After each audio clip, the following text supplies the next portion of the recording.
Hello beloved, soyez bénis dans le nom de Jésus-Christ. Aujourd'hui, nous allons voir 7 clés pour être délivré du péché de la paresse. C'est ça.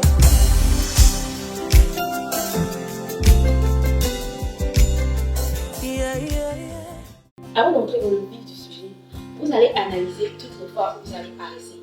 Asseyez-vous devant une feuille et stylo. Écrivez sur une partie de la feuille toutes les fois où vous allez paresser. Et en face de ces différentes fois, les opportunités perdues. Si par exemple, vous devriez prier et que vous n'avez pas prié, écrivez « Je ne peux pas prier parce que je n'avais pas envie, parce que je trouvais ennuyeux ». Et en face de ça, vous écrivez que je n'ai pas pu recevoir les bénédictions suite à cette prière. À chaque fois que nous prions, Dieu nous donne certaines bénédictions. Et après avoir analysé toutes les fois, mettez-les devant vous, car nous allons passer à la première étape qui est la repentance. La repentance, c'est se repentir, c'est le fait de demander pardon à Dieu. Donc en gros, vous allez prendre la liste que vous avez faite et vous allez prier pour demander pardon à Dieu pour chaque fois que vous allez paresser. Et suite à cela, vous allez faire une restitution. Et c'est quoi la restitution?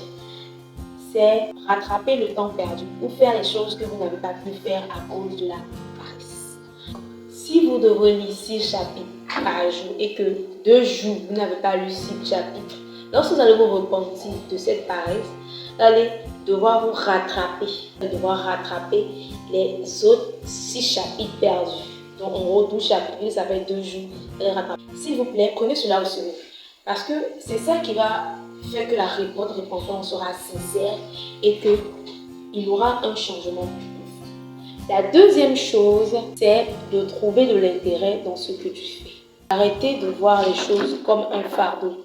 Plutôt, chercher du bénéfice dans ce que nous avons fait. Si tu dois lire la Bible, cherche du bénéfice. En lisant la Bible, j'apprends la parole de Dieu. En lisant la Bible, j'apprends à connaître mon Père, j'apprends à connaître mon Créateur. Si je dois méditer la Bible, je dois trouver du bénéfice. J'apprends à mieux discerner la volonté de Dieu, à mieux connaître ce que Dieu attend de moi au travers de la méditation. Quand vous allez chercher à trouver des bénéfices dans tout ce que vous faites, vous allez voir que vous allez mettre de l'énergie, vous allez mettre de la confiance, vous allez vous sentir mieux dans ce que vous allez faire. La troisième des choses, c'est de mettre de la vitalité dans ce que vous faites. Quand vous vous levez matin et que vous êtes tout heureux, tout joyeux, vous voyez que vous avez un enthousiasme, une vive joie d'aller vous asseoir peut-être pour prier, pour aller vous asseoir pour méditer. Vous voyez que vous êtes chaud à travailler, comme on le dit. C'est à cause de cette joie qui est un déclenchant pour tout ça. Donc, quand je vous demande de mettre de la vitalité dans ce que vous faites, je vous demande de faire les choses avec enthousiasme, avec une vive joie, une vive allure. Ne les faites pas nonchalamment, c'est-à-dire lentement. Vous n'allez plus vouloir les faire après. Mais lorsque vous faites ça avec vive joie, vous voyez que vous êtes inspiré à les faire. Et le fait de mettre de la joie dans ce que tu fais t'inspire à faire ce que tu fais sans que cela soit pour autant ennuyeux. La quatrième des choses, c'est de te créer une routine. Une routine, c'est répéter une action plusieurs fois ou régulièrement. Donc, si tu dois aller évangéliser 3 fois par jour, si tu les fais à chaque fois, tu verras que ça deviendra une seconde nature. Tu n'auras plus à forcer à te lever pour aller méditer. Tu verras que ce sera une seconde nature. Et la cinquième des choses, c'est de te fixer des buts clairs. Un but est une destination générale que nous voulons atteindre. C'est une inspiration globale de nous-mêmes. Si tu n'as pas un but, comme le frère Zach le dit, ça va être difficile pour toi de travailler sans paresse. Donc lorsque tu as un but clair, il faut qu'il soit spécifique, mesurable et précis.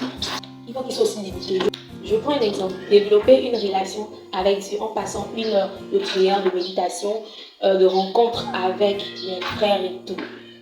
Vous voyez que ici, le but est spécifique. Développer une relation avec Dieu, avec les frères, ainsi de suite. Le but est mesurable parce que je veux faire 1 heure du temps avec le Seigneur. Et le but est limité parce que c'est jusqu'à la fin de l'année. Je n'ai pas ajouté jusqu'à la fin de l'année. La sixième des choses, c'est de réduire le groupe de mots. Je dois faire ça.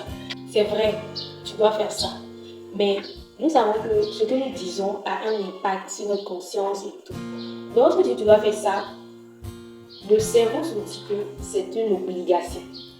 Je prends un exemple. Tu te dis, je dois me lever le matin. Je dois faire le ménage. je dois faire la lessive, je dois prier, je dois méditer. En fait, le cerveau va se dire que c'est une obligation trop lourde. Tu vas faire ça, tu vas faire ça, tu vas faire. Tu vas voir que pour finir, tu ne vas pas pouvoir faire la majeure partie. Mais là, je te disais, et si je priais, et tu te lèves, tu vas prier. Après, et si je méditais, tu vas méditer. Et si je faisais la lessive. Vous voyez que quand tu dis et si, le cerveau voit comme si c'était une nouvelle opportunité et il te laisse essayer d'aller faire. Or, quand tu t'en vas le faire, tu restes dedans. Donc, il est préférable de dire, et si je faisais ça, au lieu de dire, je dois faire ça. C'est vrai, c'est une obligation, mais il paraît que tu vois la chose comme une opportunité.